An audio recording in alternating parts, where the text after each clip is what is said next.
Hey everyone, welcome to another episode of The Shot with Cosmos. Cheers to the summer solstice and seasons. All right, so before we talk about the summer solstice and why that's happening right now, happy summer by the way, we need to understand seasons and how seasons work. Obviously, the summer solstice is the start of summer here in the northern hemisphere, which means in the southern hemisphere, it is the start of winter. And we know that in the summer it gets hot, right? School's out, everybody's going out to have fun, to play, and all that jazz. But what is happening with the Earth? Why are these seasons happening? Well, the reason for the seasons is tilt. The Earth's tilted 23.5 degrees on its axis. So imagine you have the Earth, right? It's hanging out the Earth. You take an imaginary, kebab skewer, just stuff it right through the north and south pole of the sun, and then tilt that about 23.5 degrees, and you have your tilt.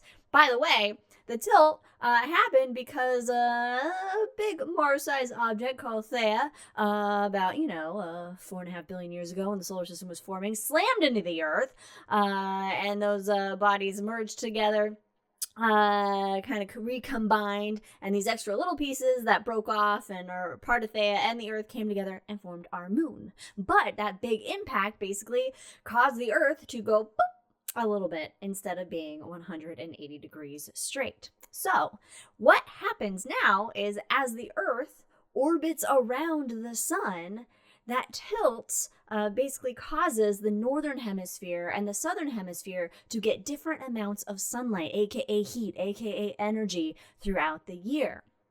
So in the summertime, the northern hemisphere, it's closest to the sun. It's pointing most towards the sun, so it's getting the majority of that heat and that energy, causing it to be summer, causing it to be hotter, warmer, and those kind of seasonal patterns. But as it orbits the sun, the southern hemisphere, its tilt ends up pointing closer to the sun. At the opposite time of the year, when we're experiencing winter, we're getting less energy, less heat from the sun, so it's colder and darker. Meanwhile, in Australia, good day, mate, they're getting a lot of that sunlight and all that heat and all that energy, and they have their summer and their summer solstice.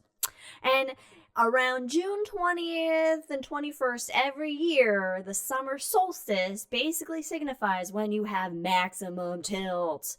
The tilt is at its max point, pointing towards that sun. And so that is the time that we know that, hey, school's out, the days are longer, things are growing, the birds are chirping, and there's been a lot of cultural celebrations around the summer solstice because of this. In fact, evidence shows since the Neolithic period, humans have been having holidays and festivals or building monuments to celebrate this time of the year. And interestingly enough, a lot of the themes around those holidays or festivals has to do with fertility. So it's warm enough, everybody can go outside and get naked, apparently. So in that case, go outside, maybe get naked, maybe not. It depends on, where you are. But have fun, play, enjoy the Earth and the nature that it has to bring, and thank the tilt that you get to experience it. Cheers. Thanks for listening, everyone. You can follow us on all the things at Drinking Cosmos on Twitter, Cosmos with Cosmos everywhere else. We'll see you next time.